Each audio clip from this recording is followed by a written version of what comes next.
Aujourd'hui, vraiment séance particulière, car nous devons avoir 4 intervenants. 3 sont déjà là, donc c'est déjà bien, pour parler de JUICE et surtout pour parler de ces instruments. Donc la mission de JUICE là, qui est partie le vendredi 14 avril, tout récemment. Nous n'allons pas parler de toute la mission, nous n'allons parler que des instruments pour lesquels l'Observatoire de Paris et ses laboratoires sous tutelle, c'est pour ça qu'il y a des gens là du laboratoire physique des plasmas, donc les instruments pour lesquels l'Observatoire de Paris a contribué avec ses expertises. Donc aujourd'hui, nous avons le plaisir d'avoir Malik Mansour, qui est ingénieur de recherche au laboratoire physique des plasmas, donc le LPP, Polytechnique, dont l'Observatoire est une des tutelles.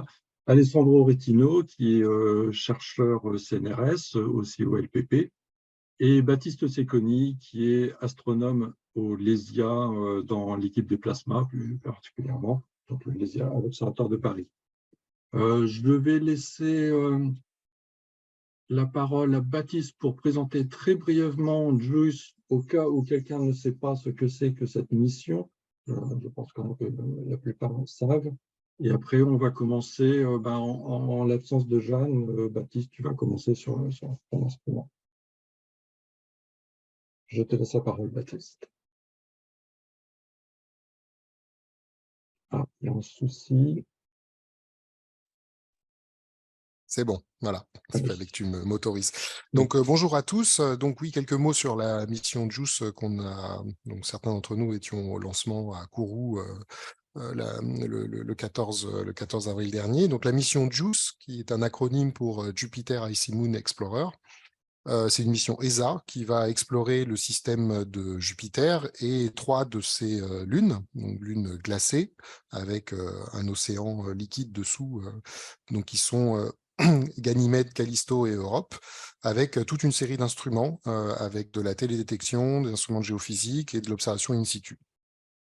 L'idée de la mission, en quelques mots, c'est de pouvoir caractériser ces lunes en tant qu'objets planétaires et aussi de vérifier leur habitabilité et d'explorer en profondeur les environnements de Jupiter, d'étudier le système de Jupiter dans son ensemble en tant qu'archétype de planète géante à la fois dans le système solaire et pour les exoplanètes. Donc vraiment très très brièvement.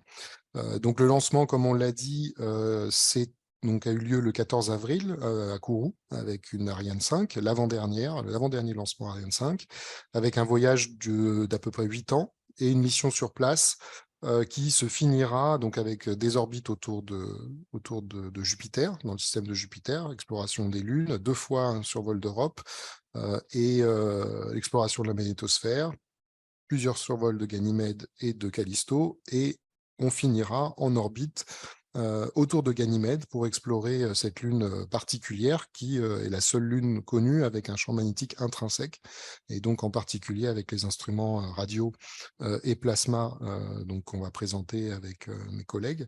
On va essayer d'observer cette petite magnétosphère à l'intérieur de la grosse magnétosphère de Jupiter. Voilà. Je vais passer à la présentation à proprement parler. Hop. Alors, voilà.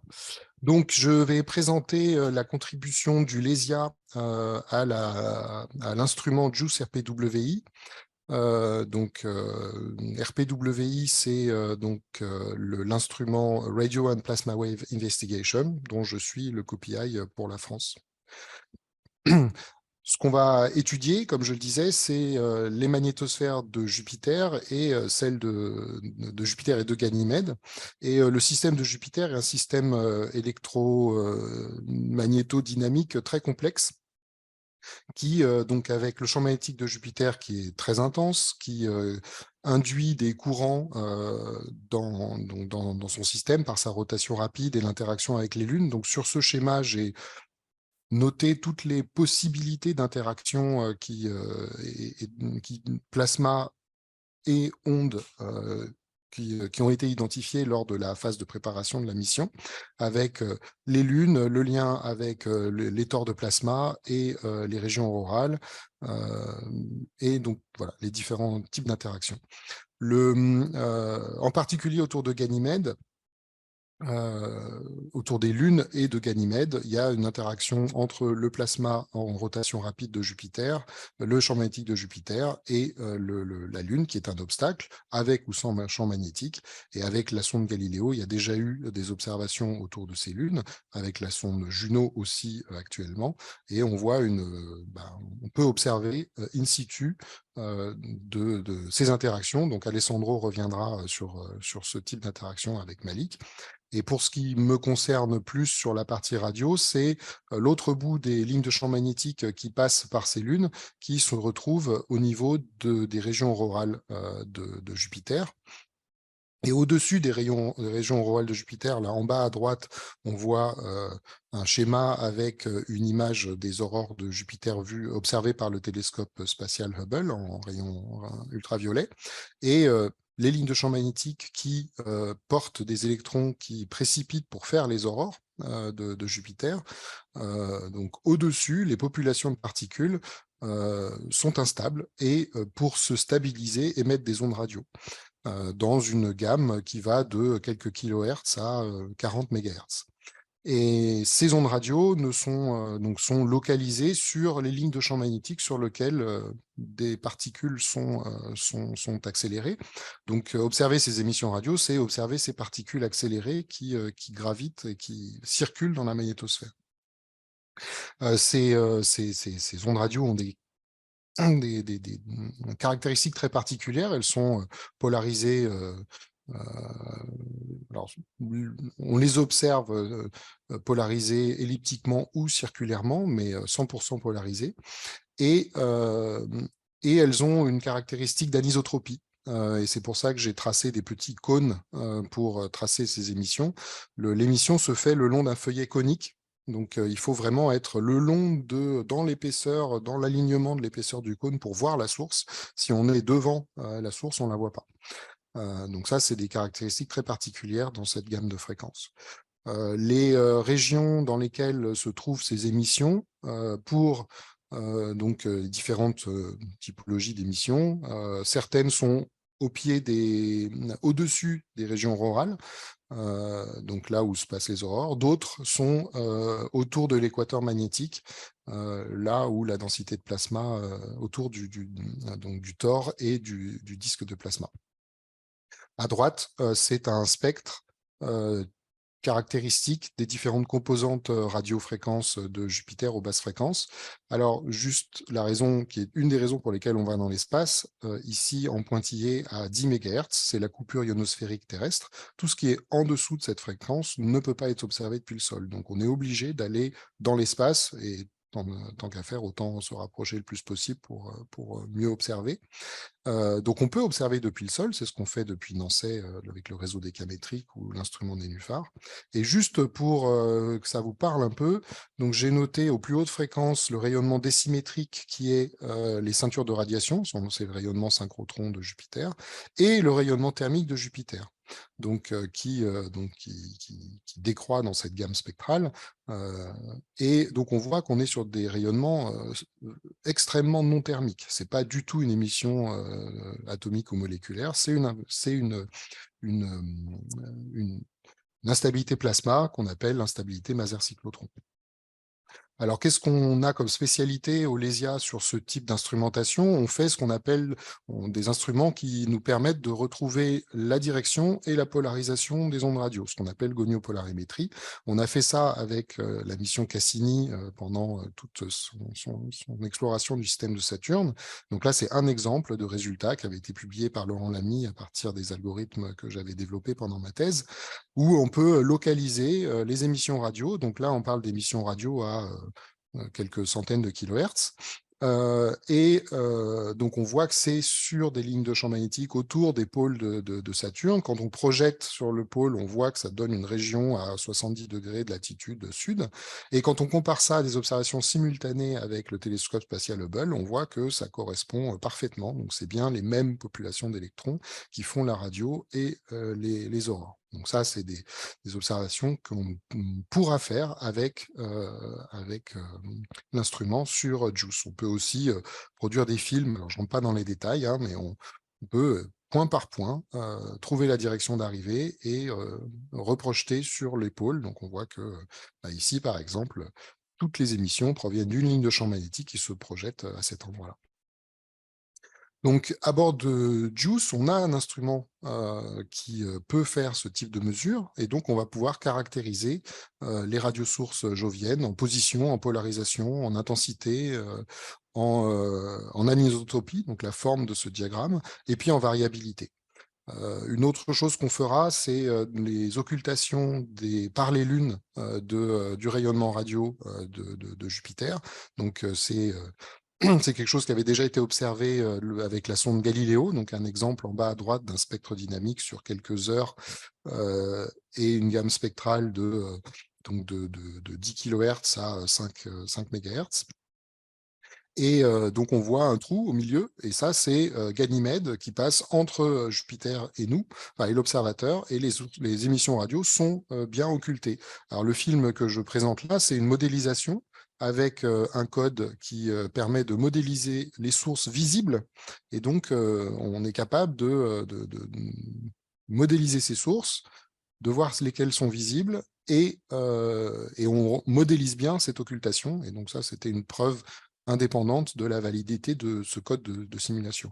Et juste pour la petite histoire ici, donc vous voyez ce grand X là, avec ces points, qui sont les sources visibles. Dans la modélisation, il y a des sources à toutes les longitudes, mais on ne voit que celles qui sont sur les côtés, et ça, c'est dû à l'anisotropie du diagramme d'émission. Donc, avec quoi on va mesurer ça?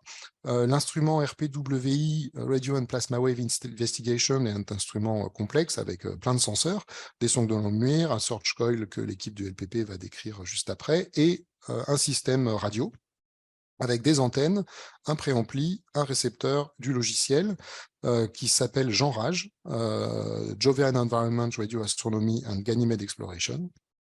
Et donc, l'historique de la mise en place de cet instrument, dès la phase 0, donc dans les années 2005-2010, le LESIA avait mené une étude pour définir les senseurs les plus adaptés à l'exploration de Jupiter. Donc, il y a un document qui est en ligne et qui décrit ça. Et lors de la réponse pour l'instrument, le LESIA avait été invité à se joindre au consortium par l'instrument mené par la Suède pour être COPI, même si on n'a pas de contribution instrumentale. Donc la responsabilité qu'on a, c'est la définition scientifique de l'instrumentation radio, donc JENRAGE, et la distribution des données pour cet instrument aussi. On a défini avec les collègues du LESIA la position et l'implantation sur le satellite et la taille et les caractéristiques des antennes pour faire les bons instruments. Et avec ça, on espère qu'on aura un instrument meilleur que celui qui est actuellement en orbite autour de Jupiter avec Juno. Et de toute façon, il sera meilleur dans le sens où on pourra faire des mesures de polarisation et de direction d'arrivée, ce qui n'est pas possible avec Juno. Juno, c'est une antenne, donc c'est juste le flux projeté sur l'antenne et pas du tout, on ne peut pas démoduler les choses. Et sur Europa Clipper, qui est l'autre mission NASA, enfin c'est la mission NASA qui devrait être en orbite autour de Jupiter en même temps que JUICE, n'aura pas ce type de mesure.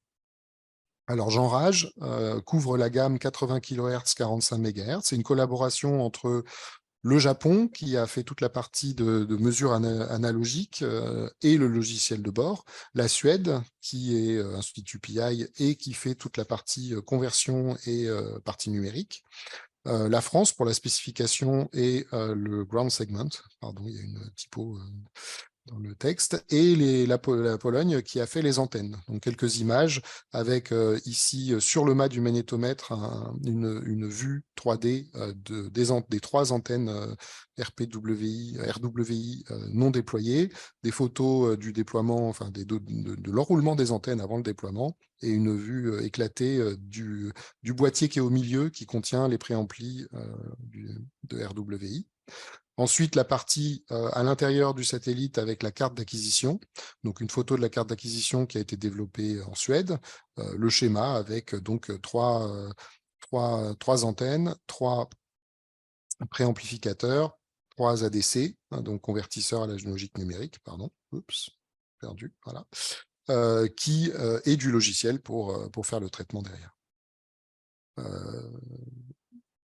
On a défini le plan de calibration, donc je donne juste, sans aller très très loin, ici une vue du diagramme d'antenne tel que modélisé par les collègues en Autriche, qui font la modélisation des antennes au sol, et en vol, à partir du moment où on va avoir des données, on va commencer les étalonnages en vol. On a spécifié donc au LESIA aussi les traitements de bord qui sont assez innovants. En fait, c'est vraiment la première fois qu'on fait ce type de traitement à bord pour ce type d'instrument. On va essayer de supprimer les parasites de bord en ligne, en vol. Alors pour l'instant, c'est le backup qui est implémenté avec une table déjà prévue de réparasites qu'on va essayer de supprimer à haute résolution avant d'intégrer le signal. Un système d'intégration un peu intelligente qui permet de séparer le bruit de fond du signal et en plus de séparer les polarisations gauche et droite avant intégration et d'obtenir 2 jeux de mesure. Et ça, c'est quelque chose sur Cassini qui était limitant. Et donc, on a implémenté un système qui nous permet de faire ça et on espère que ça va bien marcher. Enfin, en termes de support à la mission, le LESIA a donc modélisé depuis déjà plusieurs années des outils de modélisation des émissions radio joviennes avec le code Express, développé par Sébastien Hess et Corentin Louis et d'autres collègues.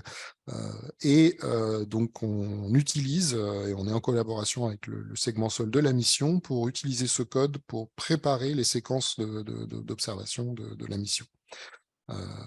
Et bien sûr, l'Observatoire de Paris, avec la station de Nançay, le réseau décamétrique et Nénuphar, fournit déjà pour Juno, le réseau décamétrique avait été construit à l'époque en support à la mission Voyager lors de son survol de Jupiter, et donc fournira aussi des observations de support sol dans la gamme décamétrique pour la mission JUICE. Et enfin, je crois que c'est mon dernier slide, donc le LESIA avec le centre de données de la physique des plasmas, on apporte un soutien à l'équipe PI pour mettre en place l'archive de données pour l'instrument. On a déjà une expertise sur le format d'archive à partir que l'équipe PI n'a pas. Et donc, on est très actif là-dessus. Et donc, la partie, je dirais, la plus importante pour la contribution du LESIA commence maintenant, c'est-à-dire le segment sol. Et on a 3 personnes au LESIA qui sont impliquées. Et voilà, c'est le début de la partie active, je dirais, de la contribution du LESIA pour la mission JUICE et l'instrument RPWI. Voilà, je peux laisser la parole à Alessandro. Je ne sais pas comment tu comptes faire pour des questions. On attend la fin. Je pense que c'est mieux d'attendre la fin parce que D'accord. les Donc, je questions laisse peuvent la être longues parole à traiter. à Alessandro. C'est la parole à Alessandro. Oui, Je merci. quitte le partage. Si Baptiste, vous m'entendez? Oui. Oui. 2 secondes, je vais partager. Vous voyez l'écran? Oui, très bien. OK. Du coup, donc, je vais continuer. Merci Baptiste pour l'introduction qui a bien donné tous les ingrédients pour comprendre la partie plasma de JUICE. Et donc, je m'excuse d'abord parce que je parle à bon t-shirt comme Baptiste et Malik, que j'invite à montrer bien les logos, mais j'essaye de compenser ça avec des logos que j'ai sur cette slide ici. Et du coup, je voudrais commencer juste pour reprendre un peu qui est impliqué dans SM. Donc, SM, c'est un Search Coil magnétomètre. Vous voyez ici son modèle de vol qui a été intégré sur le mât de magnétomètre sur JUICE qui vient d'être déployé il y a quelques jours de manière optimale et qui se trouve en distance d'environ 8 mètres du corps du satellite. Ça, c'est un point très important pour les performances scientifiques. SM, c'est la plus grosse contribution hardware française au consortium RPWI, dont on a discuté, on a parlé Malik. Donc, en fait, nous, en LPP, on était responsable de l'instrument entier, donc la partie sensor, mécanique, électronique. Et on a travaillé, je prends l'opportunité pour remercier les collègues de la DTINSU qui sont responsables du design de la structure mécanique et les collègues de GEPS à Sorbonne Université avec lesquels on a développé l'électronique de préamplification pour la première fois en technologie microélectronique, c'est-à-dire en ASIC. Et bien sûr, avec le support de CNRS et un support très important du CNES. Donc ici, c'est une photo du jour de lancement avec l'équipe JUICE d'SM. On est beaucoup plus que ça, hein, mais nous, on a fait un choix au laboratoire pour des questions de bilan carbone de limiter notre participation. Donc, en fait, on n'était que 4, mais on a été quand même bien représenté l'instrument. Alors, moi, je suis Alessandro Retino, je suis le responsable scientifique et lead QI de SCM dans le consortium RPWI. Malik est le responsable technique. Donc, je vais donner un peu de description des objectifs scientifiques de la science. Et après, je passerai la parole à Malik qui va rentrer un peu dans les détails de l'instrument. Alors, pour ce qui concerne les objectifs scientifiques, bon, comme expliqué par Baptiste, donc un des objectifs de JUICE, c'est en fait de caractériser l'environnement de plasma, donc là, cette énorme et riche magnétosphère, et en particulier les interactions avec les lunes. Une place particulière, c'est Ganymède, sur laquelle je vais revenir, parce que c'est la seule lune du système solaire qui a un champ magnétique, et en plus, ce champ magnétique, donc on prend une magnétosphère à elle, interagit avec la magnétosphère de Jupiter. Et c'est un objet très intéressant du point de vue du plasma, qui est relativement peu étudié par les missions précédentes, notamment Galileo. Et du coup, dans ce contexte-là, et dans le cadre d'RPWI, donc SCM a l'objectif de caractériser les émissions, maintenant comparées à les fréquences qu'a montré Baptiste, on peut parler de basse fréquence, c'est-à-dire de quelques Hertz jusqu'à 20 kHz, qui couvrent, disons, des émissions des ondes et aussi de la turbulence de différents types, et qui sont au cœur, en fait, des mécanismes de physique de plasma fondamentaux, comme la reconnexion, la création de particules, différentes instabilités, les interactions non particules, qui dans les plasmas de Jovienne sont très peu caractérisés. Donc, avec JUICE, on aura la possibilité vraiment de faire beaucoup de découvertes dans ce sens-là. Ici, on montre juste rapidement des données du consortium de Galileo. Donc, ici, c'est les données électriques et en bas, c'est les données du Search Coil qui étaient sur Galileo. Donc, la responsabilité était aussi de l'FPP, qui avant s'appelait différemment.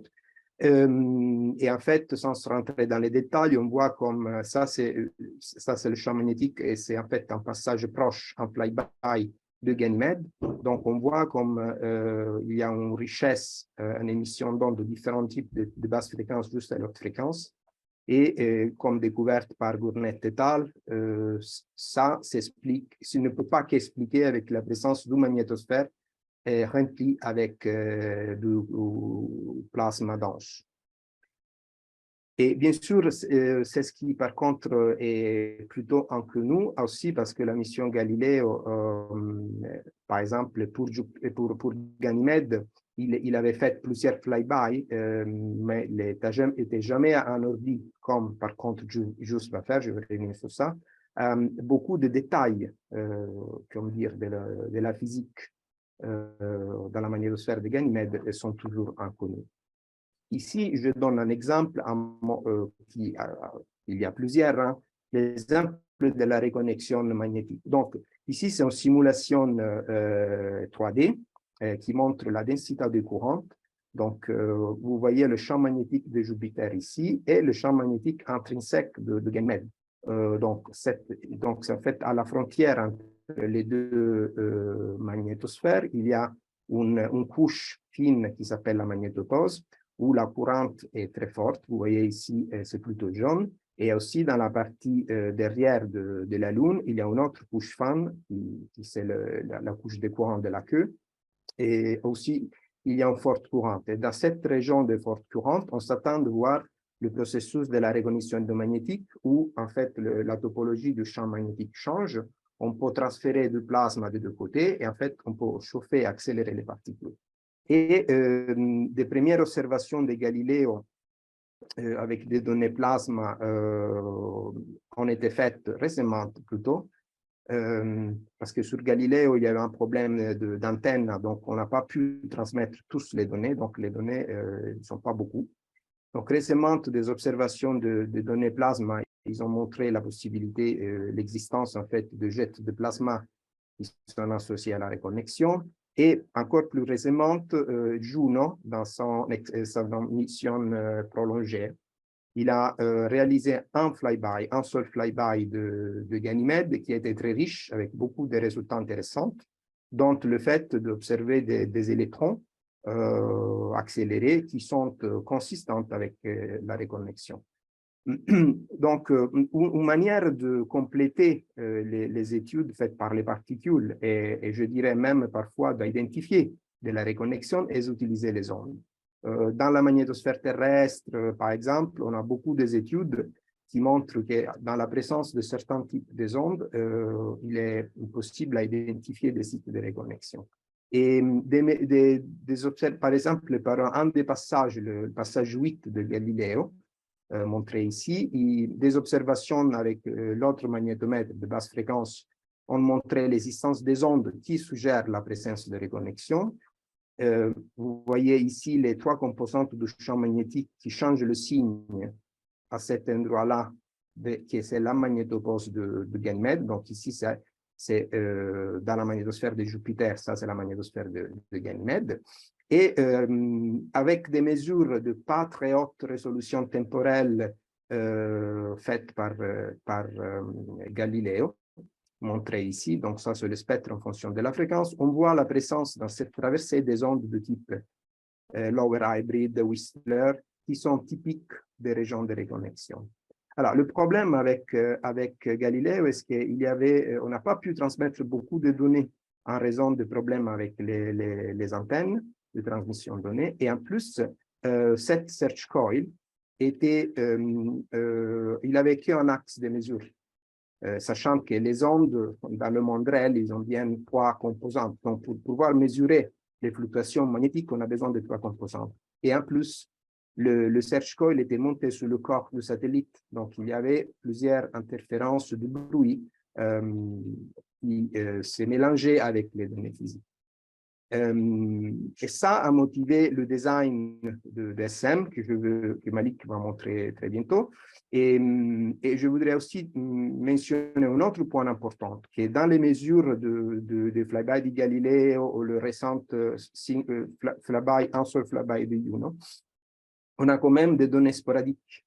Une des choses très importantes de Jupiter est qu'en fait, JUICE va être en orbite pour plusieurs mois autour de Ganymède à différentes distances.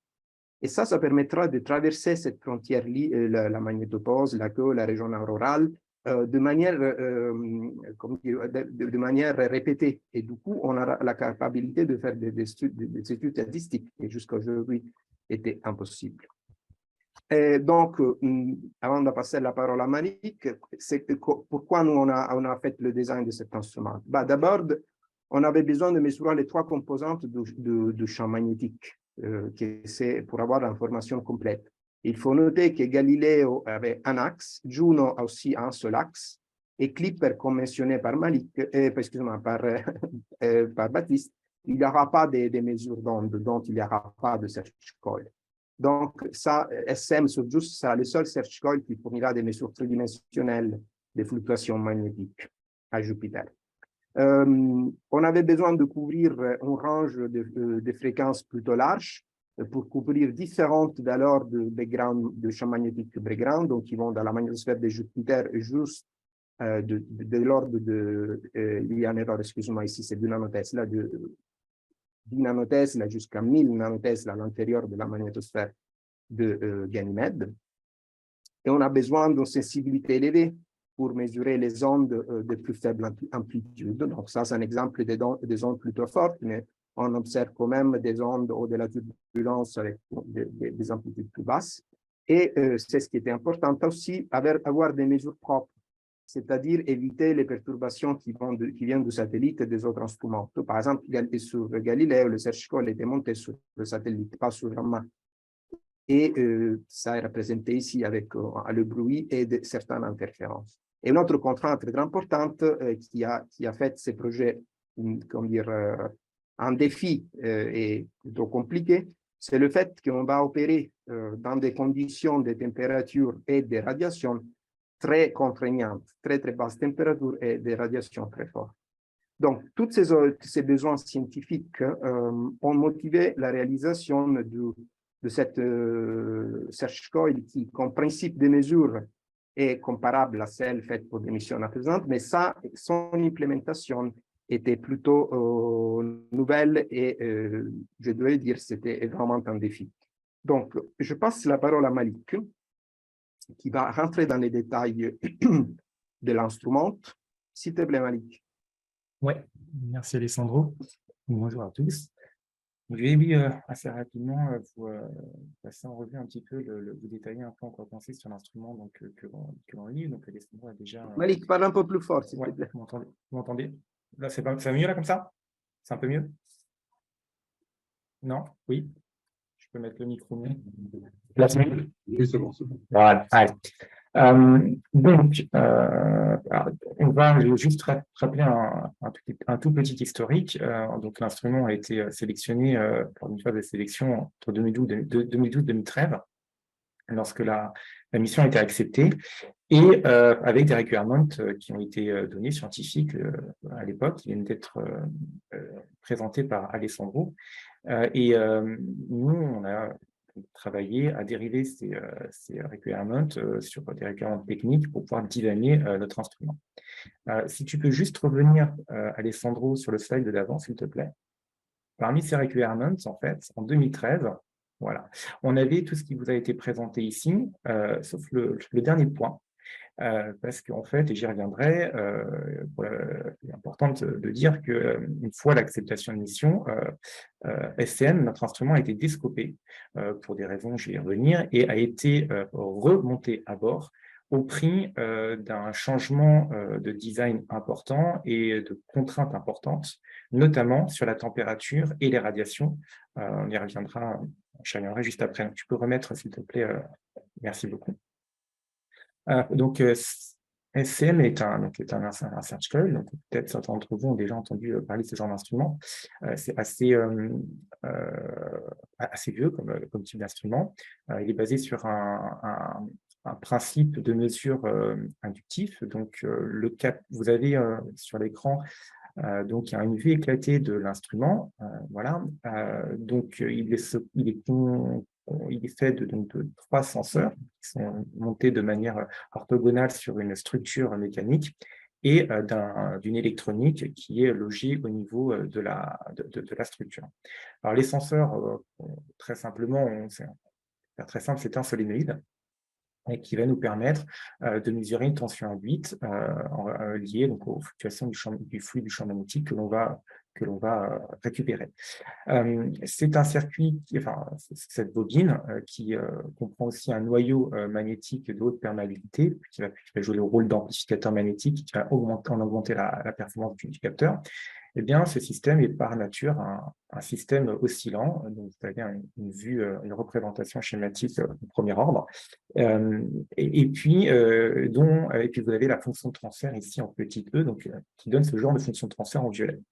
Et l'objectif de l'instrument est de pouvoir conditionner c'est un circuit oscillant et un circuit donc résonant, comme vous l'avez vu, et c'est de conditionner cette résonance de manière à pouvoir avoir une réponse en fréquence qui soit utilisable et qui ne sature pas l'électronique qui est derrière. Donc, c'est la principale difficulté, c'est de faire marcher cet instrument qui de manière non naturelle, hein, c'est naturellement un oscillateur, et nous, on va le faire marcher stabilisé.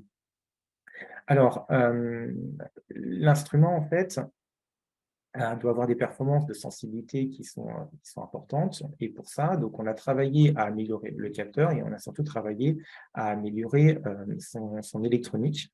Donc, la deuxième partie de l'instrument, c'est une électronique de préamplification analogique qui, pour des raisons de place et de miniaturisation, a été faite en technologie ASIC.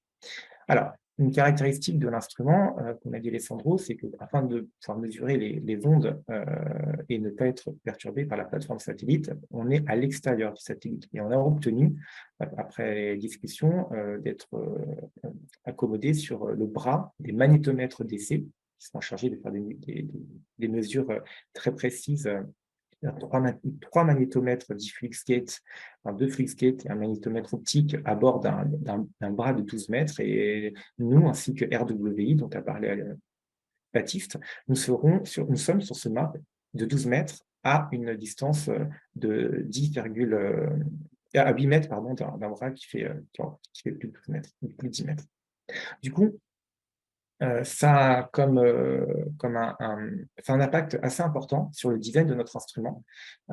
Et ça, ce n'était pas forcément prévu au départ. Alors, je vais très rapidement expliquer l'impact.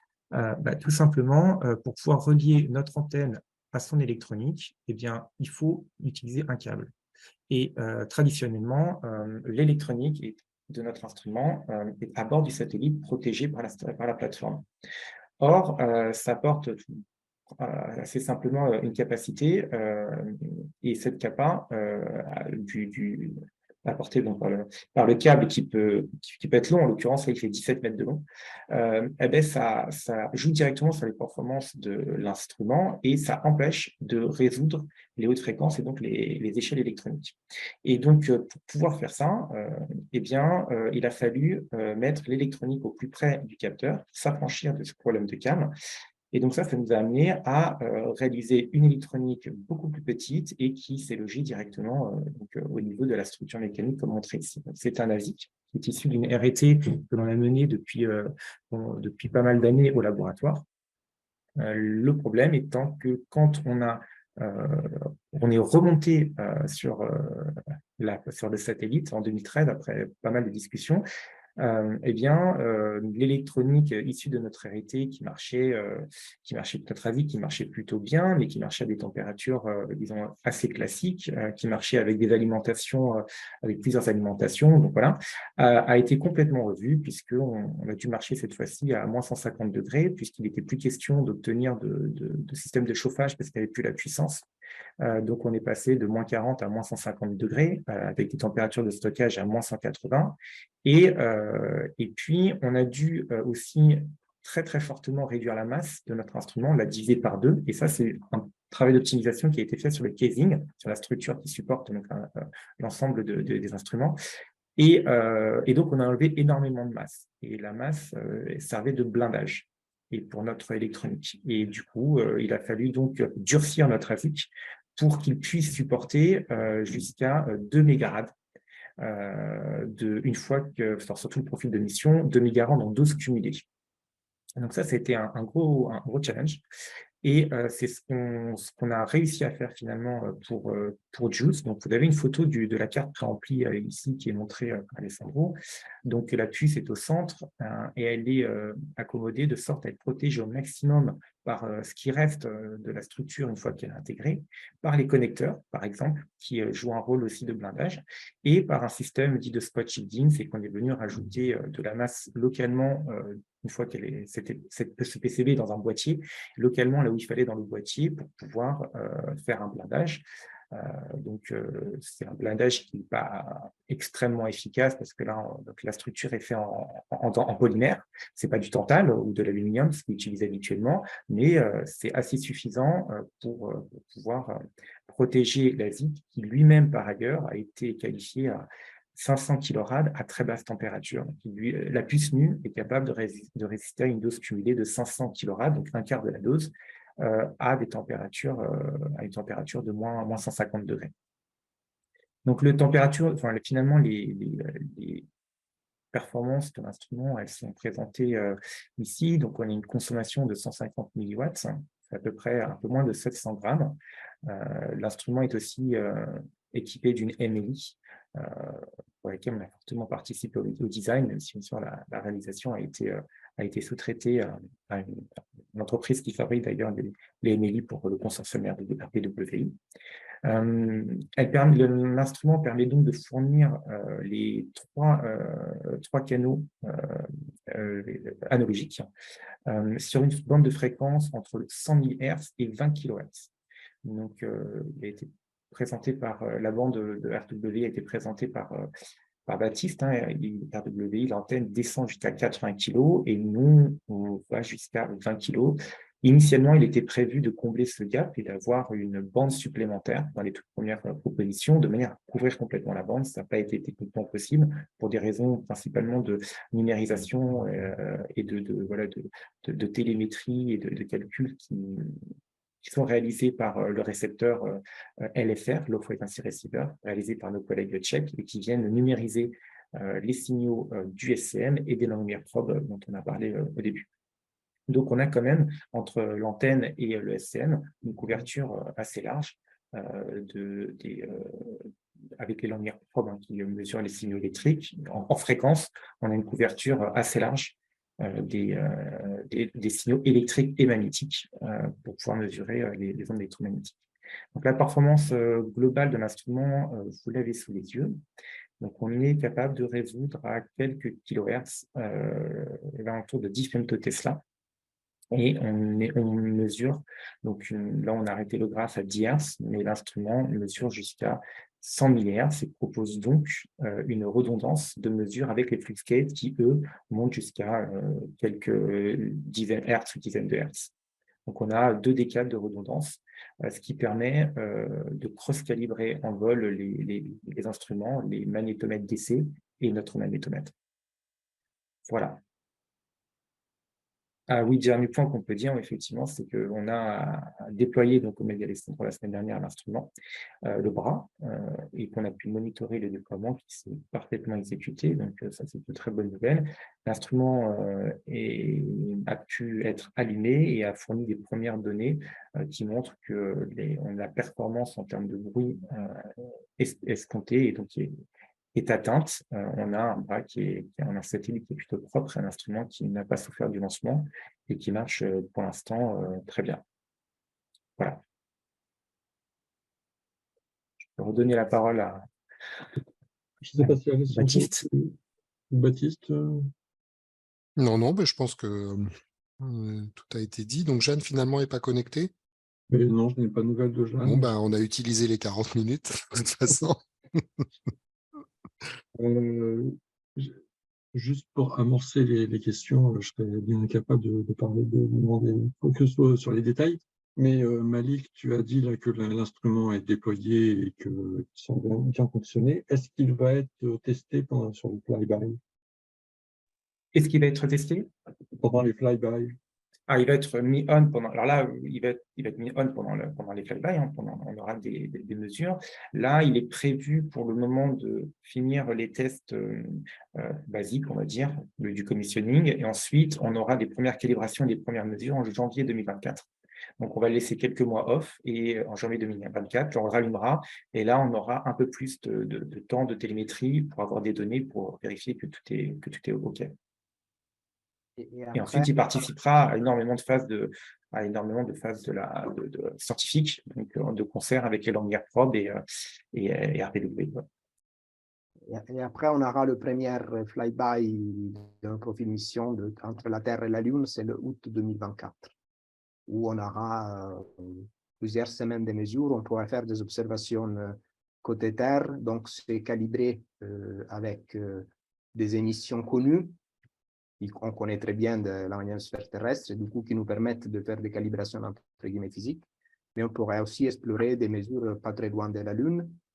Et en plus que cette Search Coil, comme il a montré Malik, il y a une sensibilité comparable à celle des autres missions interplanétaires, comme soit Orbit ou soit Probe, et on passera quand même beaucoup de temps dans l'espace interplanétaire et vers, disons, à moins d'une unité astronomique, ainsi qu'entre la Terre et Jupiter.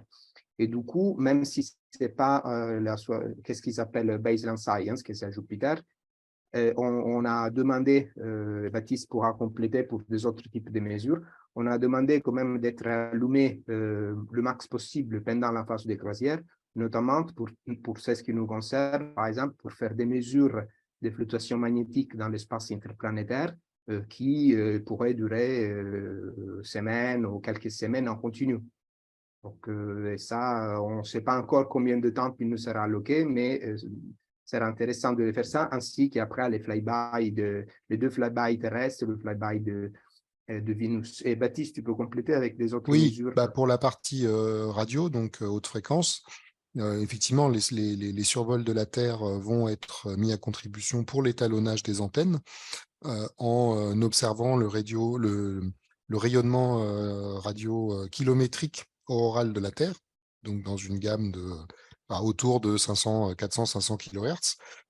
Et donc ça, c'est des émissions qui sont connues et donc on va utiliser pour calibrer les antennes en préparation de la mission à Jupiter. Ce qu'on fera aussi, c'est pendant ces phases en fait, dans ce qui est prévu aujourd'hui, c'est que régulièrement, alors j'ai plus en tête exactement combien régulièrement, on aura ce qu'on appelle des phases de vérification, des check-out, dans lequel, dans l'espace interplanétaire, les instruments seront allumés. Et pour RPWI, on a demandé à être allumé en mode survey en permanence, de manière à pouvoir faire des mesures dans le vent solaire pour les mesures in situ, et pour la radio, par exemple, détecter les éruptions solaires, les émissions radio solaires quand on est allumé, de manière à avoir des points de mesure un peu distants et dans différentes directions. Et ça, c'est des choses importantes pour cette physique. Pour l'instant, c'est ce qui est, comment dire, agréé, mais pour être plus, c'est ce qui s'appelle check-out par an. Ouais. Un check-out, c'est 4 semaines. Ouais, donc, nous, on pourrait être allumé pour 4 semaines en continu, par exemple, dans l'espace interplanétaire, qui ça donne quand même des opportunités scientifiques intéressantes. Ouais. Alors, pour poser les questions, là, merci de vous signaler. Je vois qu'il y a quelques gens qui ne sont pas très éloignés du plasma là, dans leurs activités ici, donc peut-être qu'il y a des questions. Signalez-vous là en levant votre main, et puis je vous ouvre le micro. Personne. Ah, Milan.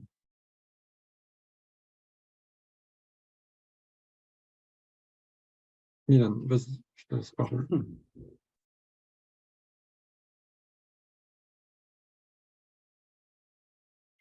Bonjour, vous m'entendez? Oui, très bien. Oui, pardon, là, j'ai pas une très bonne connexion.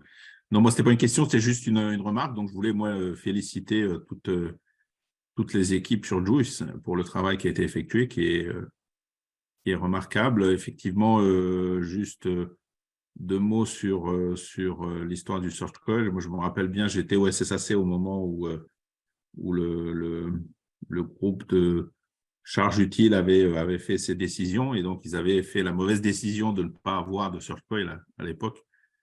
Donc, j'avais pas mal poussé pour que l'instrument soit mis dans la charge utile, ce qui est pour des objectifs scientifiques de ce genre absolument nécessaire. Et donc, je suis content que tout se passe bien et tout fonctionne correctement. Juste une remarque, une question sur les check-out dont vous venez de parler. Vous pouvez choisir la période ou c'est commencé au hasard? Est-ce que vous avez moyen de choisir la période en fonction je sais pas, de conjonction avec d'autres satellites, Effectivement, ça serait très intéressant pour bon, les choses qui, là je regarde de mon côté, mais les affaires solaires, ça serait intéressant d'avoir des observations avec JUICE, pas très loin de la Terre au début de mission, là quand on est dans la configuration. Là, on a des observations avec 4 satellites, Wind, Stéréo, Solar Orbiter et Fields. Donc, si on rajoute un 5e point de mesure, et là, c'est où c'est intéressant, c'est que JUICE est assez loin, donc il a une fréquence de coupure assez basse, donc ça peut être vraiment très intéressant de rajouter JUICE. Pour l'instant, je pense que c'est les OC qui, en termes d'opération, décident quand ça se passe. Mais voilà, c'est un bon élément à rajouter dans la discussion pour essayer peut-être de coordonner ça. Alors, quand on sera lors des survols de la Terre, on fera des observations coordonnées avec Wind et enfin, l'observation des émissions radiosolaires fait partie des objectifs pendant les survols terrestres, puisque là, on peut comparer directement avec des instruments déjà étalonnés et déjà sur place. Justement, il y Voilà. a aussi cet aspect-là. Il y a Voilà. l'aspect étalonnage des antennes qui est Tout à très fait. important. Donc ça, c'est prévu.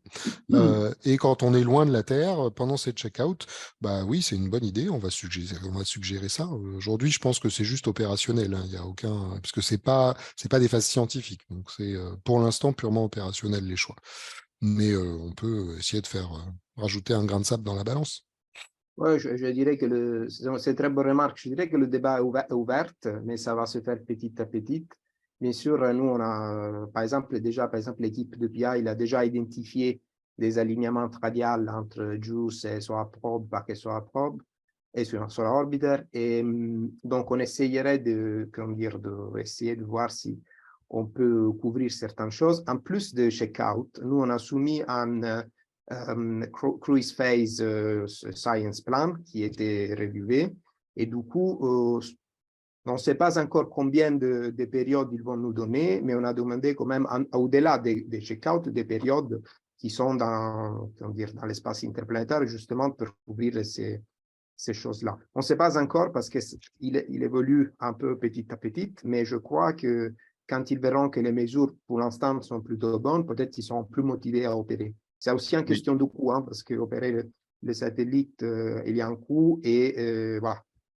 Mais je pense que le coût, ça va la peine d'essayer de... Donc, on est en train, avec le PI, de pousser pour avoir un peu plus des objectifs au-delà du check-out.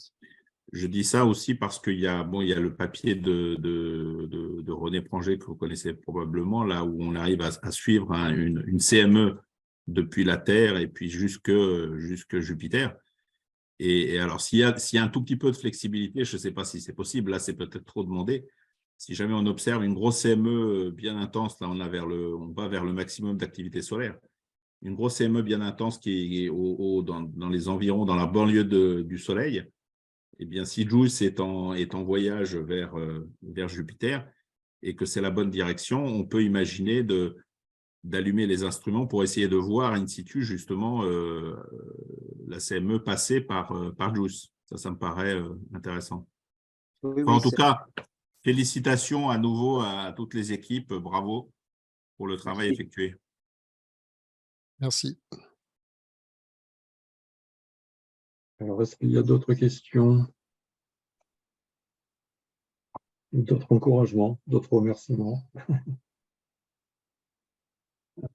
Bon, c'est pas fini, hein. Il y a encore le Search Coil est déployé puisqu'il n'y avait rien à déployer, il fallait juste déployer le mât du magnétomètre.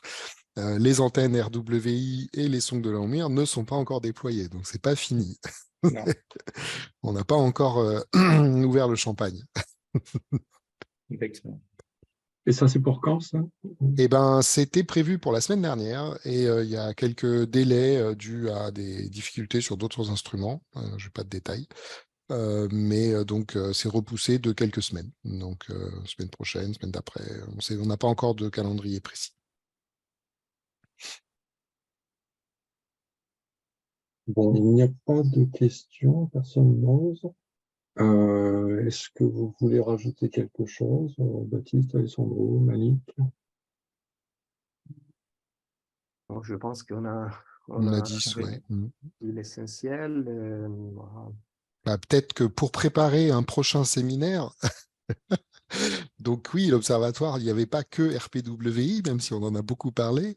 Donc RPWI, alors déjà, RPWI en France, c'est pas que l'Observatoire de Paris.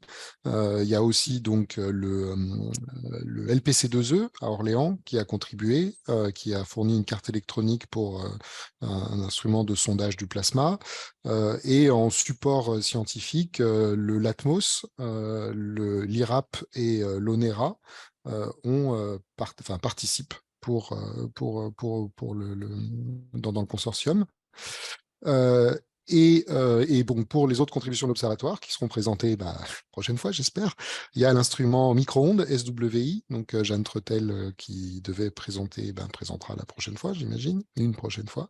Et puis l'instrument MAGIS, qui est le spectro-imageur infrarouge, donc un labo IAS, PIA-IAS avec une contribution du LESIA. Mais c'est pas plus mal qu'on parle que de RPWI parce que dans la presse, on parle surtout de MAGIS. Donc c'est bien, ça compense un peu. De mon côté, juste un mot qui n'a rien de technique et scientifique. Je voulais juste mentionner, comme tu l'as bien précisé, nous, le LPT fait partie de l'Observatoire de Paris, même si tout est secondaire. Et je trouve que la collaboration sur RPWI avec Baptiste Olesia, c'était et c'est une bonne collaboration. Il va continuer comme ça. Ce n'est pas la seule, c'est-à-dire ce soir, Orbiter en a un autre exemple entre les deux laboratoires. Donc, pour nous, c'est important aussi, JUICE ainsi que Solar Orbiter, voilà, par exemple, juste pour consolider notre lien avec l'observatoire et la collaboration entre les deux labos. Je voulais juste ajouter ce petit commentaire. Je confirme. Bon, si vous voulez bien, on va en rester là. Donc, comme j'ai dit, là, ça a été enregistré, puis je mettrai ça sur la chaîne YouTube aussi rapidement que possible. Soyez pas trop impatient quand même. Merci beaucoup, Baptiste, Alessandro, merci Malik de votre participation et merci aux participants.